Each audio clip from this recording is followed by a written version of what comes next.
guys, I'm Natalie Tewa and I'm here to make sense of my sense.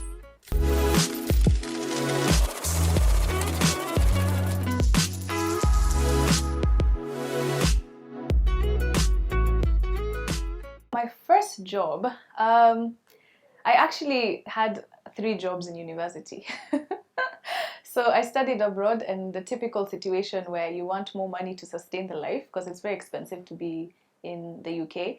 So I got a job at Sainsbury's. I worked in the supermarket and I used to get paid £7 an hour. So depending on the number of hours you clock in during the week, that's how much you'd be paid. And then I also had a job at the Students Association in the university. I was the it was called the Link to Leeds ambassador. So I would connect people in different countries who are coming into the university, talk to them about how the uni is, where they can stay. That was a fun job. It used to pay me £5 an hour, not much, but it accumulated to quite a bit. And then the third job was at this charity, sort of, you know, those door-to-door, where you go door-to-door knocking and asking people to donate to charity. It was hard. That was the hardest job I've ever done. But eventually I'd have like, in Kenya shillings, I'd have like 45k a week. So I became rich.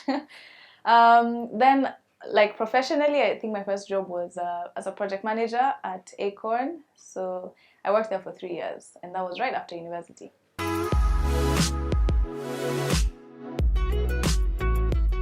My first official salary, like after university, I think I probably went out with my girls, bought drinks, bought food, and just ended up finishing. It was so quick. In like 3 days, it was done.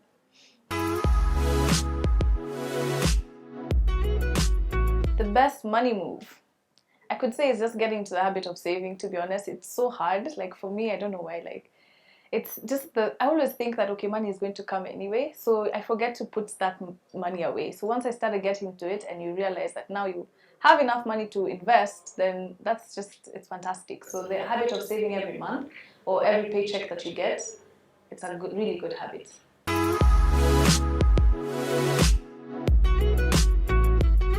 Let me say this, and I know a lot of people will be like, no, but I think moving out of home too early. So for me, I was so eager. I'm like, oh, I have a job now, I can sustain my life. And I got a 1-bedroom apartment in Kileleshwa. You know, I was like, hey, living my best life.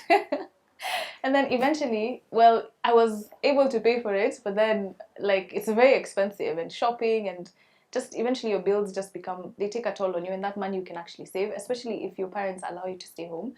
Just stay home. It's a very expensive endeavor, and yes, it's nice to have your own place, but stay home as long as you can. Save your money, and eventually you'll move out. You'll still move out eventually, so just stay home. So I basically save 20% of every check that I get. Yeah, that's as simple as that. I'm not much of a spender, although sometimes, like, especially when I travel, it can get very expensive and you end up spending so much money on things that you just have to spend on. But I'm not the kind of person who just goes and shops for like, I don't know, 10k, 20k, like randomly. I wouldn't do that. But I realize I spend a lot of money on food and like experiences, like when I travel or just doing stuff here and there.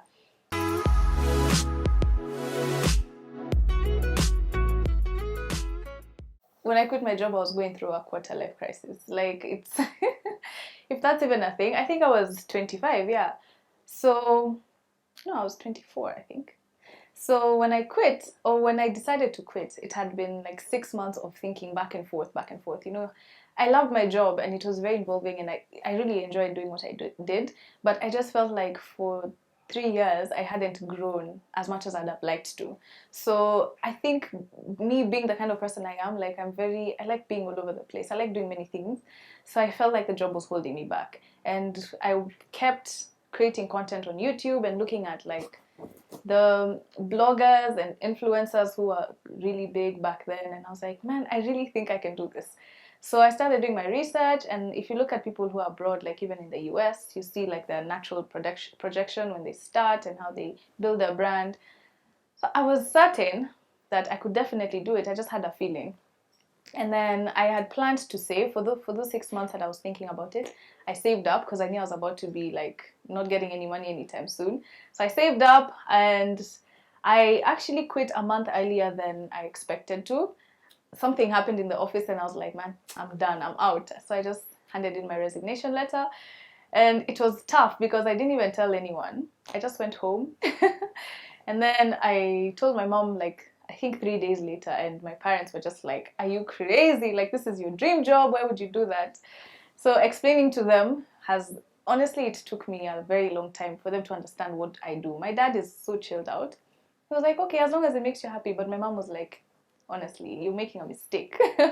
So I think after I started to make some small money, and my mom started to understand how this thing works. I had to keep sending her videos of like other people and how they're doing it for her to understand. So, and then now the process of telling the entire family, my grandmother was like, you want to just post your pictures on the internet. I think, how Shashos thinks if you post pictures, someone will come and get you. Like, yeah, so it was a process, but we're finally at a place where they understand and they can see the benefits.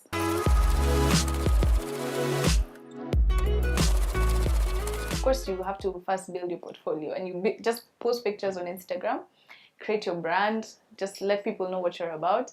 And for that job, I was actually so surprised because I got an email and I was like, is this a fake email? Because I'm seeing Coca-Cola and I'm like, whoa, that's a big job for a first job. So I was very excited. I did not negotiate anything. I was like, yes, what do you need? I'll do it. So yeah, that was my first job, and I really did it with all my heart, like literally all my heart. And I think that's what actually got other brands to now work with me.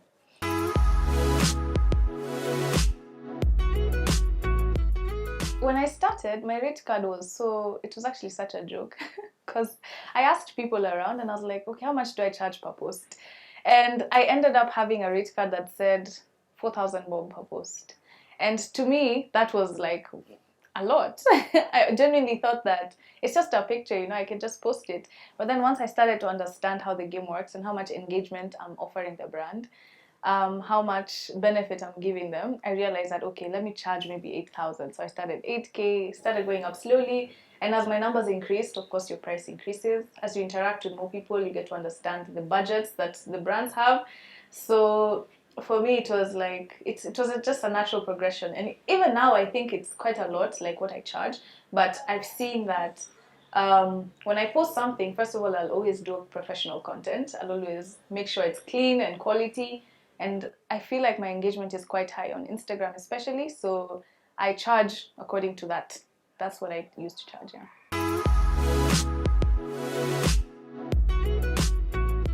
First of all, you need to buy a good camera and a good phone as well, especially for Instagram. If you want to go somewhere, just take a quick picture.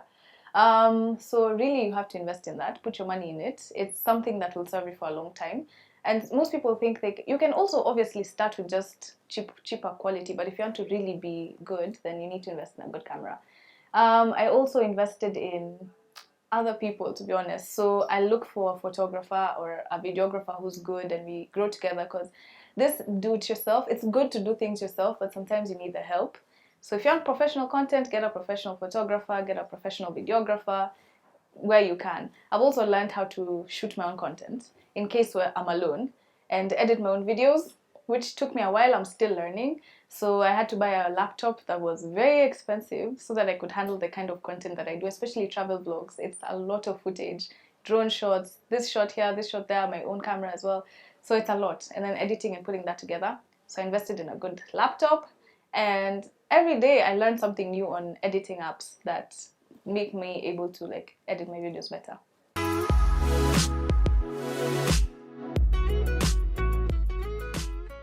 First, I think you need to book in advance. So if you know you're going for a trip like next year with your girls, you can plan for July and say, okay, I'm going to book my flights, I'm going to look at Airbnb. That's another tip. So there's so much, especially abroad, even in Kenya, there's so many Airbnbs and so many properties that you can stay at an apartment, save on that cost. It's a lot cheaper than hotels. Another tip would be, if you're going, especially if you're traveling to shop, or in a destination that you can shop a lot, please have a list of, like, I will go to my wardrobe and I'll say, okay, I need a coat, I need this kind of skirt, I need this kind of bag, so that I'm not going to buy everything. I can just say, like, I need a statement piece, I need a nice jacket, I need a nice pair of shoes, so that you're not buying coming back home with like 2 suitcases full of things you don't need. And you can get excited in the moment, trust me. So that's the best way to save. And then stop eating out. Just if you're staying in an apartment, buy food, go to the supermarket, buy food, cook in the house.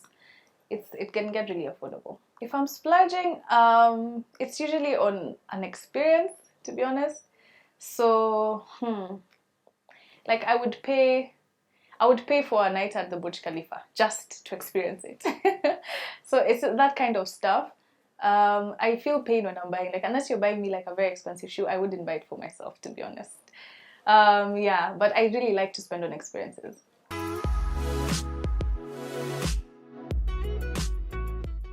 Money myth definitely has to be buying land.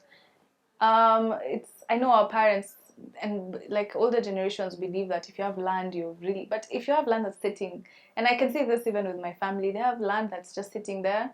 It's not bringing you revenue, so I can't even understand how it's an asset.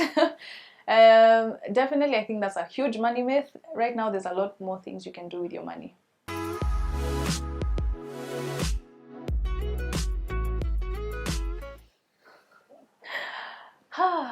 When will I say mom, I've made it?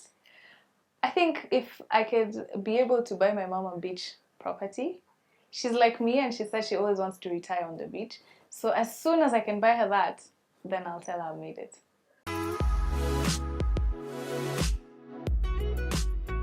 The cliche would be start saving early. Like if I could have saved, like, yeah, back then I would have had so much money in my account right now. But I was always carried away with just eating out all the time, going out with friends. Um, Another thing I would say is start a side hustle if you can.